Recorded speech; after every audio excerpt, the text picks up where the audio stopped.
Sports on Monday nights at 8. We're here today interviewing John Clausen, who's been at in the Department of Sociology here at Berkeley for a little over 30 years. And I guess the first question that we'd like to start off with is, how did you come to be where you are? A little more specifically, what brought you to the field of sociology, and how have you moved about within the field? And finally, what were the intellectual influences that affected your career and brought you to Berkeley? That's a pretty large order. Well, let me say that when I went to college, I had no idea what sociology was. I was pretty good in math and science, and so everyone said you ought to enroll in an engineering school, so that's what I did. And took a couple of years in engineering at Cornell and discovered that engineers had pretty narrow interests. And so the question was, what could I major in where I could use what I had done in engineering and at the same time graduate in 2 years. And it turned out economics was where I went. And at that time, there was no sociology department at Cornell, but sociology was taught in economics. I took one course, and then when I graduated, got a job in a bank. And this will be of interest, I think, to sociologists, because in 1936, when I graduated, the banks were just bouncing back, but they thought that Alf Landon should be elected President of the United States, and as a consequence, all staff were supposed to wear Landon buttons. I wore a Roosevelt button, and I was fired. Now, can you imagine that happening today? But in those days, that was it. So I went back to Cornell the next year and tried to decide what field I should go into, and sociology interested me most, and I was told I could get a master's in 1 year, even though I had only one introductory course, and so that's what I did. And while working on the master's, I worked in the welfare department. I was a so-called caseworker in welfare, which I suppose gave me a particular interest in, you might say, the social psychological aspects of sociology. And one of my mentors was Leonard Cottrell at Cornell, a student of Burgess's, and a very fine social psychologist. He sent me off to Chicago, where he said, if you want to get your PhD in the best department in the country, you go to Chicago. So I went to Chicago in 1938 and worked there very closely with Burgess and the family, with Stauffer in methods, with Bloomer in social psychology. And when I guess got married after a year as a graduate student, I worked the whole time I was there beyond the first quarter as a research assistant at the Institute for Juvenile Research, which at that time was doing the most interesting research in the country on delinquency. Clifford Shaw and Henry McKay had developed the ecological study of the distribution of delinquency in Chicago, and also had done a whole series of life histories of delinquents and criminals. In fact, I worked there doing statistical work for them, but surrounding me were a bunch of ex-cons. They had people from all the reformatories and prisons writing their life histories, several of which were subsequently published, Brothers in Crime, and I can't think of the names of some of the others. But there again, I got an interest in what you can learn by looking very intensively at an individual life history. However, my special skills were perhaps in methodology, and when it turned out that we were going to have a family, one of my professors, William Fielding Ogburn, who was perhaps the dean of American sociologists in the field of population and statistics, decided that I should take a job with the Virginia State Planning Board in a demographic study, a very substantial shift. And after a year there, Professor Stauffer, who was in charge of methods, more technical aspects of methods at Chicago, asked me to join him in the War Department, where he had just been asked to take charge of troop attitude research at the very start. In fact, before we were even in the war, although I didn't join until after the war started. So I then learned to be a public opinion type analyst.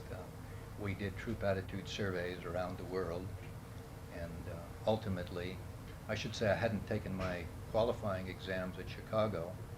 Ultimately, I did have a study that would do as my dissertation before I took my qualifying exams.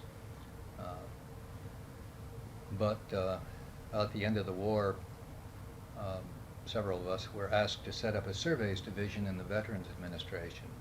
You may have noticed I spent a year there, and I must say that the government at that time really used sociology. The demobilization system at the end of World War II was based on the research that we did in the research branch.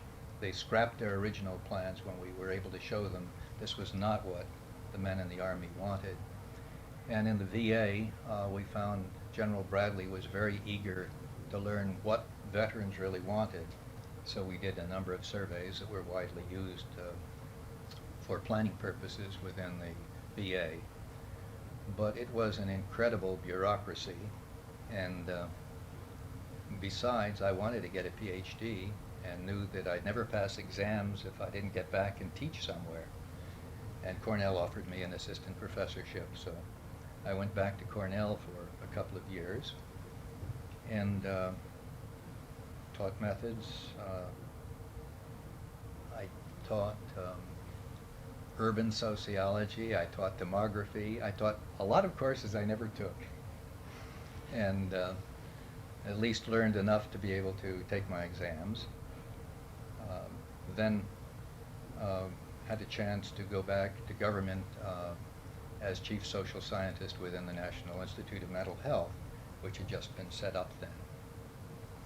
And so then I had to learn about mental health, which I did for a dozen years, and was very much interested in the process of socialization.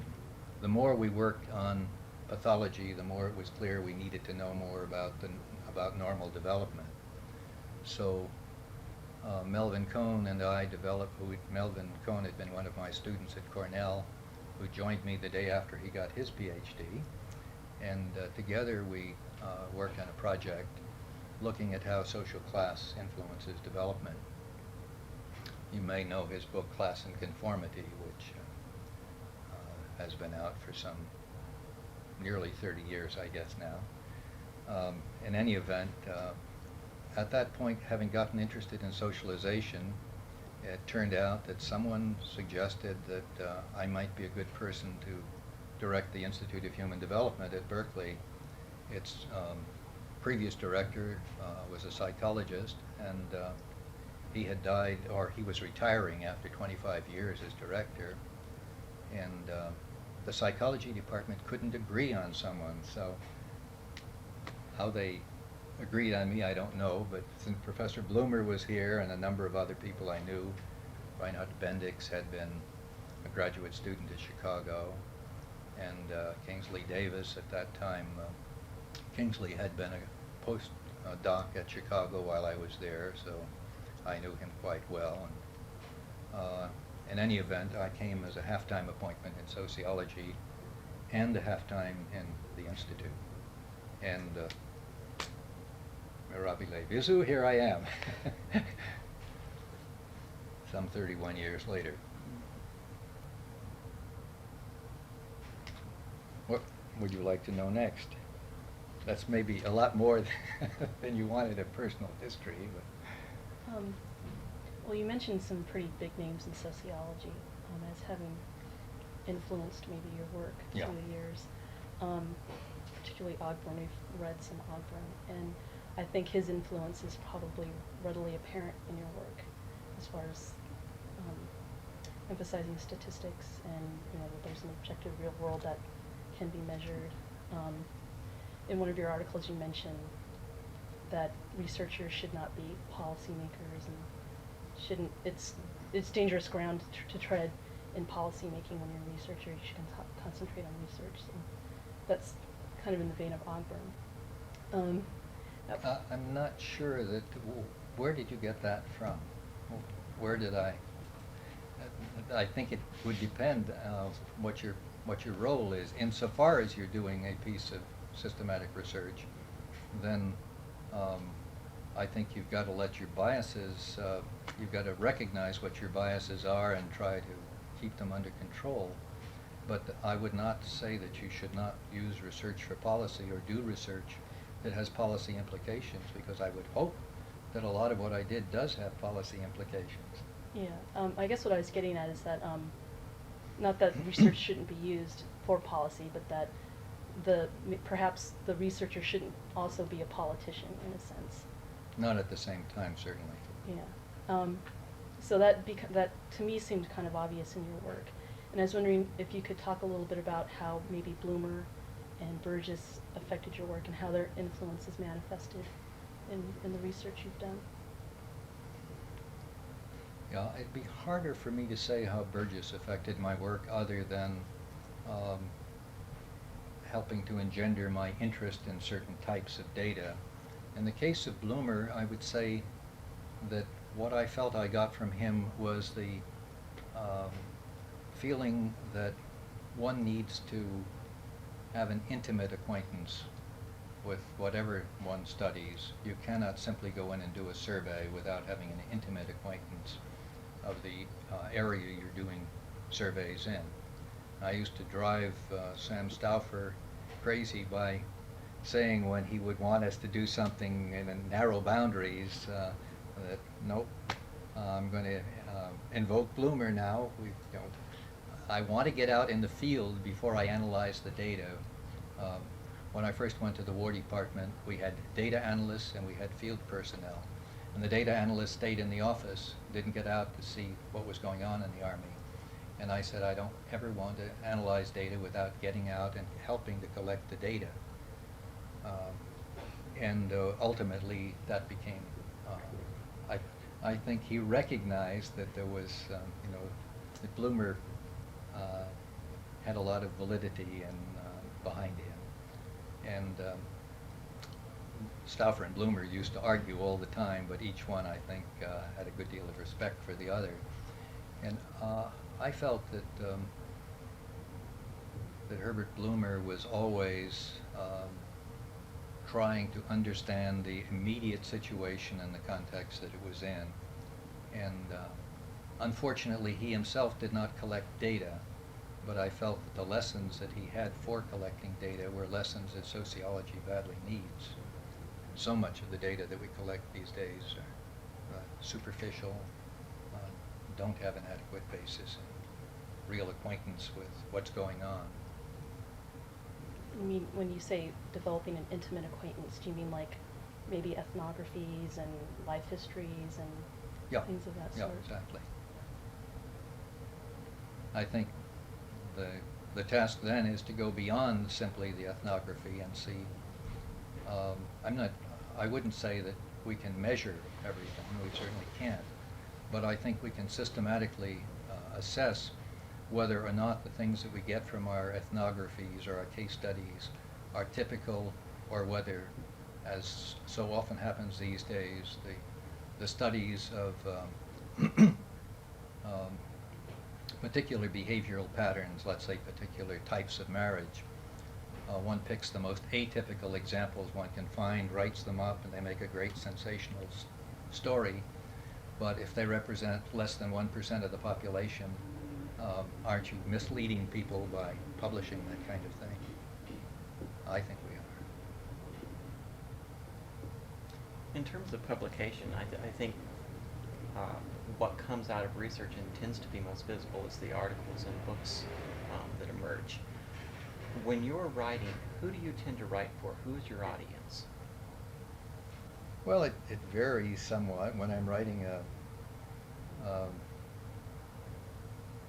a paper for a journal, it's primarily my fellow sociologists. When I'm writing an article for a book that's going to be let's say, a trade book, I try to think of the general public that that trade book might go to. I don't know whether any of you have looked at the little book on the life course. I tried to aim that at people who would have an interest in the life course, and at the same time make it simple enough so that the introductory sociology students could read it. I find that it's being used almost exclusively in graduate courses rather than introductory courses, so I don't, apparently didn't aim quite correctly that time. I think the quote Mimi was referring to was in your article, The Sociology of Mental Illness. I don't want to, I'll read you back to yourself if you don't mind. Go ahead. Because you said something that intrigued me. You said, when the sociologist becomes concerned not merely with describing an operating social system, but also with participating in the design of interventions to achieve stated objectives, he treads on dangerous ground. And then you go on for a while, and you clarify this somewhat by saying the danger lies in the realm of premises and criteria. And I'm just kind of curious. I wanted to know more about what you meant when you wrote that. I thought it was kind of thrown in maybe at the end. And I should have had a little warning of this, because when was that article Oh, is written? this a Was long that from time ago? Sociology Today, or? Yeah, I Yeah, think so. yeah, 1957. You know, it's a little hard for me to remember, but my guess is that there must have been some sociologists at that point who, on the basis of let's say, having observed in one or two hospitals, were suddenly designing programs that for which there was an inadequate basis for the program. It's not that I would say sociological research should not be taken into account. I think the work that Irving Goffman did, for example, when he was in my lab at NIMH, has had a tremendous influence on the mental hospital in this country and in Europe. But Goffman, when I remember when I recruited him, he said, I don't want to do anything that psychiatrists would want me to do. I want to study the hospital as a sociologist. I want to do it as if the patients had nothing wrong with them, and ask, what does this social system do to them? And I think what he did was demonstrate what the social system of the mental hospital as it then was did to the patients. But then it was for others really to develop, from that, how should we change the hospital? Should we get rid of the hospital entirely, as we did, and dump all these patients in the streets? I don't think that would have necessarily been his argument, but that was the argument that some people developed from it. do you feel a tension in your own work between aligning yourself on the side of psychiatry or the NIMH, or do you feel any kind of... No, my own feeling is that sociologists tend to be terribly narrow. They want to be sociologists regardless of whether the problem requires that they know something about the human organism, which very few sociologists do, or know something about psychological processes. I think that our task is to draw upon whatever knowledge exists out there that seems to have validity, and then to inform our own sociological research with that, to work preferably on problems that require interdisciplinary work, to work with other disciplines. But recently I showed my article on the shaping of the life course, to a psychologist friend, and he said, well, it's too bad you didn't develop the psychological aspects a little more. But the reviewers for the American Sociological Review, one of them said, this is too psychological, this isn't sociology. Well, I think I managed to persuade them that it was sociology, and they did ultimately accept it. But I deplore the fact that sociologists are, you might say, stubbornly narrow in their outlook so often. They don't want to take into account anything else. if you're studying a social institution, maybe you want at least a particular phase of your work, you want to ignore other perspectives and you want to see what you can get from a particular theoretical perspective. But ultimately, consider something like sociological research on schizophrenia. The first time I mentioned that there was evidence that there was a genetic factor in schizophrenia, which almost everyone now agrees to, one of my sociological colleagues said, "So you've sold out to the geneticists." Well, I hadn't sold out, but if you have evidence that is compelling and you don't accept it, then I'd think you're a lousy scientist. And I'm not sure that we're really scientists, but I think we can do systematic studies. How do you know when, well, what sort of things do you look for in deciding that evidence is compelling or that research is particularly valid? What are sort of the criteria that you use to make the distinction between good research and bad research?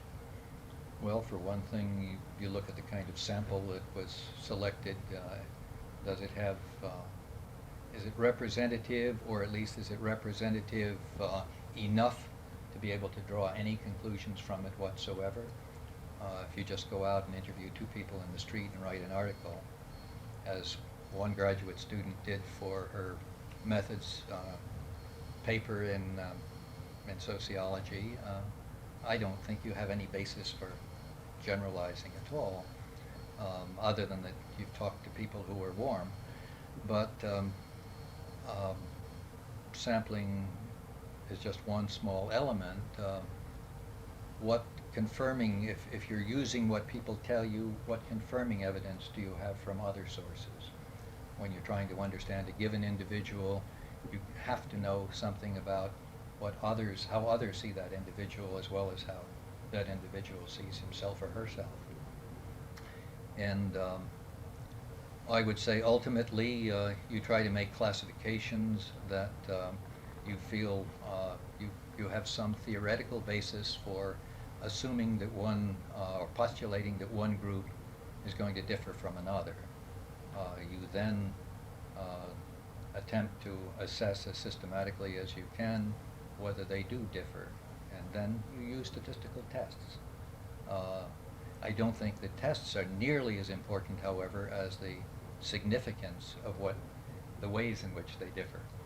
That is, something that may be at the 001 level of significance may still be trivial, and whereas something that may be from a small but representative sample may be much more impressive, even though because you have studied very intensively, you don't have a very large sample. So I think you bring to bear whatever sophisticated methods you can, but ultimately the test has to be more than the sophistication of your methods. It has to be the quality of the data that you've collected, the adequacy of the data from the standpoint of sampling.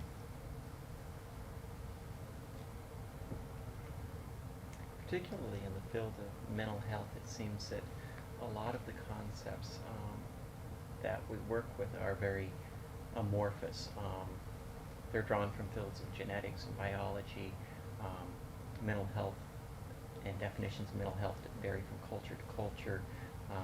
Causes are posited from a number of different sources. And it seems that the conceptual categories that we create are very subjective. How do you go about in your research attempting to insert objectivity into your studies?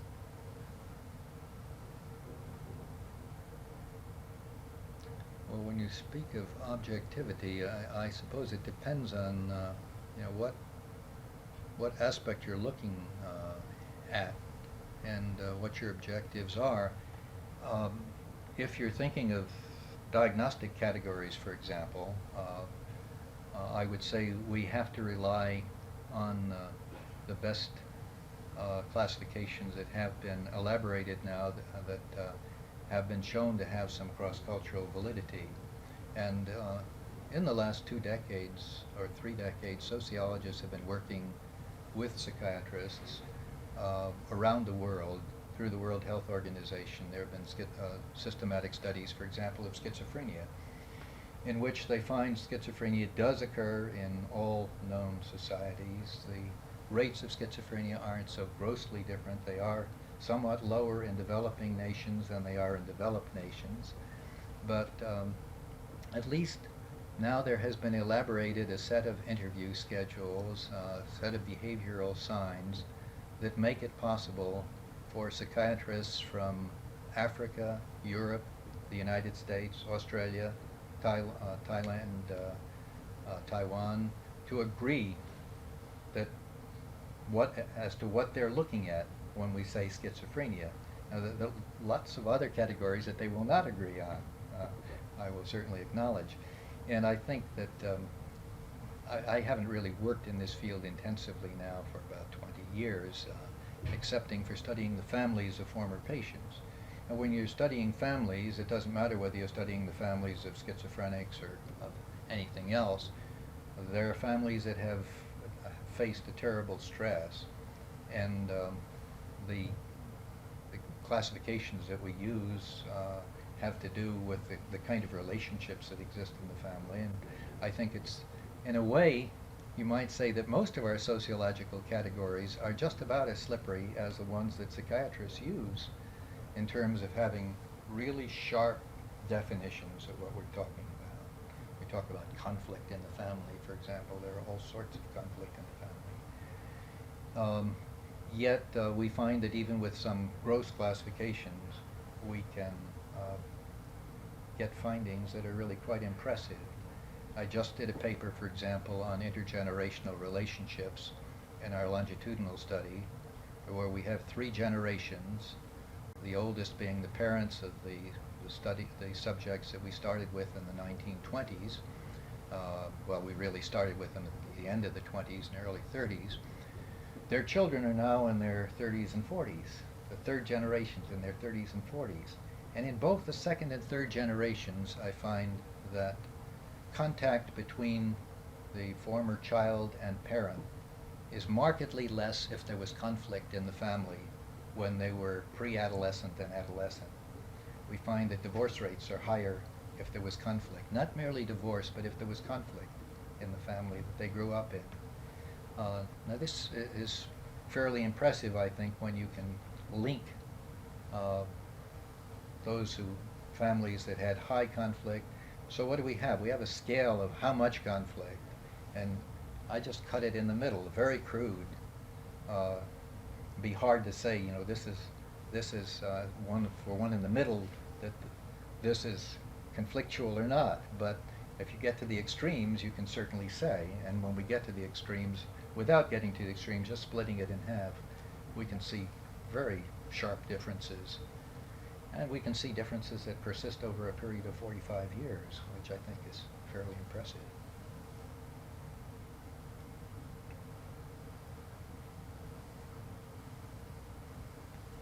Okay, we're finished with our break. I wanted to ask you about the broad trends that you've seen in the field of sociology. I mean, you've been in it for a while now, and can you identify any shifts or movements?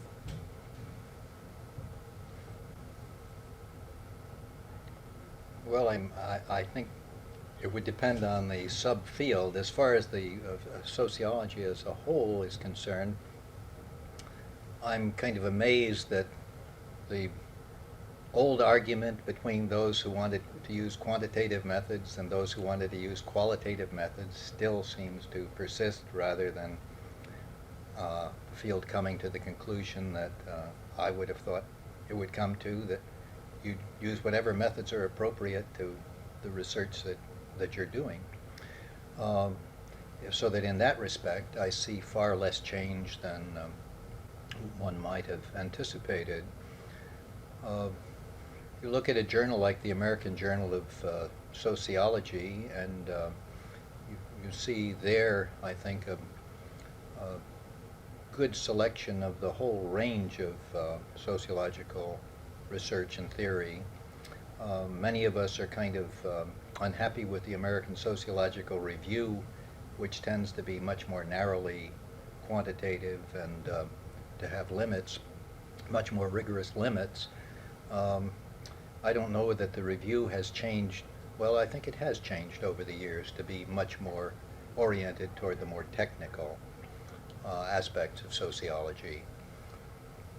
Within a field like the family, I see a tremendous shift from a preoccupation with such things as predicting success and failure in marriage, which I think was a blind alley, rather than trying to understand what goes on in marriage and how how partners negotiate. I think some fields have seen a lot of progress, and some have seen far less. The fact that I've been working in rather narrowly in the field of human development in recent years means that I'm not as up on what's happened in general sociological theory. I guess I never was terribly strong on theory. My education was too limited by the fact that I always had to have a full-time job when I was a student, which is not ideal if you really want to read deeply. And I've always been too busy since then, which is excepting for an occasional year or so. But I think one would have to say that it all depends on the particular field. There are some fields, of course, that didn't exist. There wasn't any great interest in the study of gender 30 years ago. I think some of the development of new fields has been extremely good. Some, I think, have been over-elaborated, and we sort of have lost sight of the more general objectives of sociology and understanding how the whole society, the society impinges on human lives. What's been over-elaborated? Pardon? What's been over-elaborated in your opinion? Well, I suppose I would feel that at this point the study of gender has become and I guess what I deplore is the extent to which our minorities focus so largely on minority research. The only black student I've had, for example, who really was interested in general sociology and becoming the best sociologist he could was from Africa. And I feel that we have so many talented black sociologists who have focused so sharply on race relations to the exclusion of other fields. And I would hope that one's own background didn't completely color what one decided to study. Now, this doesn't say that those people haven't made great contributions. Some of them have. But there is I'm trying to think of other examples. Those, if we go back a little ways, I'm not sure that offhand I can.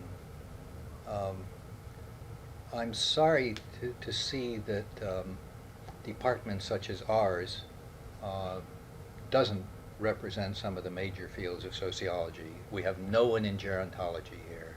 We have very slim offerings in social psychology. We have no one in medical sociology. The biggest single subfield, the two biggest subfields of sociology at present are medical sociology and social psychology, and this department is just terribly weak in them. So that maybe I should not talk about over-elaboration, but under-elaboration of certain other fields, particularly here at Berkeley.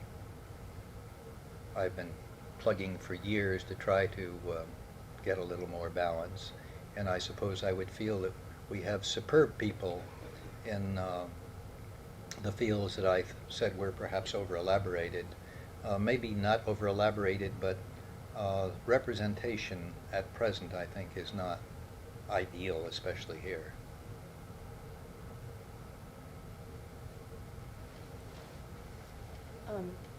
You said something that was really interesting to me. You said that perhaps people's backgrounds shouldn't color their academic interests as much as it seems to. I was wondering if you could maybe talk about that a little more, because I'm not sure if I'm understanding exactly what you mean by that. And Well, one of my close friends is the son of the great anthropologist, linguist Edward Sapir, who made great contributions to the study of communication. And as his son said, it's sort of as though people who have trouble communicating decide to focus on communication. Many psychiatrists, as you may know, get into psychiatry because of their own problems.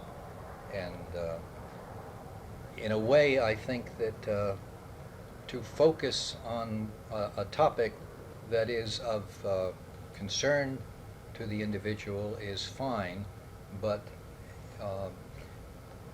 to the extent that most of the people in a given area, or many of the people in a given area, are there because of some special agenda that has to do with their own personal development, I think that gets to be a bit dangerous.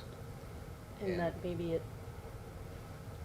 It- biases them, or? Yeah, I think that it can lead to biases, can lead to not viewing the area with the same, I hate to use the word objectivity, but let's say with ability to recognize all facets of what's going on in a given area. And I don't know how familiar any of you are with Kristen Luker's work on the abortion and anti-abortion pro and anti groups. But I think Kristen got a lot of criticism for having focused or having given sort of equal attention to both sides. But it seems to me that in a way we have to be able to look at both sides without our particular agendas getting in the way. That doesn't mean that we don't come down on one side or another. We inevitably do. But to the extent that we decide to focus entirely on one facet of the field because of particular personal issues, I think that's where the danger occurs. But of course you want to study the things that are of interest to you, and I'm not arguing against that.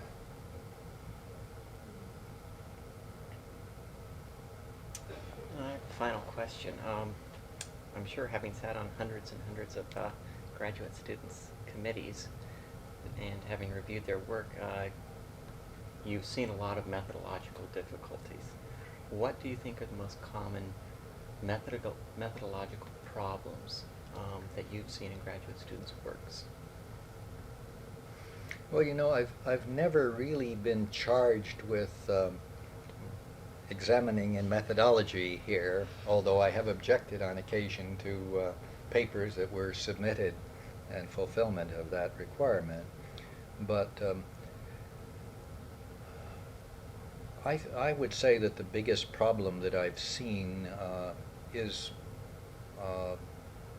that of trying to generalize from data that simply are not an adequate basis for generalizing, and not recognizing that there are certain basic requirements if you're going to draw inferences from data.